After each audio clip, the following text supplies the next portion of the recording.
Welkom, stiefkoppen, katten, roeken, flashalen, rotten, flinters, kibben.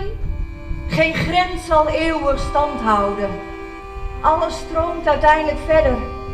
Gaat heen, komt terug, keert weer als het getij. Kijk, we hebben steeds meer neerslag in Nederland, ook in dit gebied.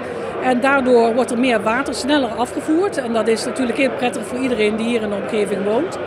En voor de rest hebben wij ook nog een stukje waterkwaliteitseffect. Doordat we natuurvriendelijke oevers hebben aangelegd. Dus al met al is de waterhuishouding, waterberging, waterafvoer hier in het gebied behoorlijk verbeterd.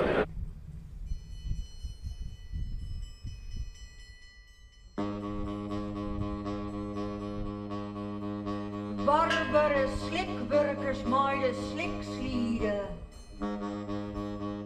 Ik moet dus een prachtig mooie brakwetterzone opsmieten, waar zodra het gemaal onstiert en het water van de Friese boezem naar de zee pompt, het zwiert de water richting de Waddenzeeskoot. En oorsom, als het gemaal een keer net pompt, dan kan het soorten water vanuit de zee om gemaal tak komen. Dus er is een continu heenweg in de zwiert-zoortstroom.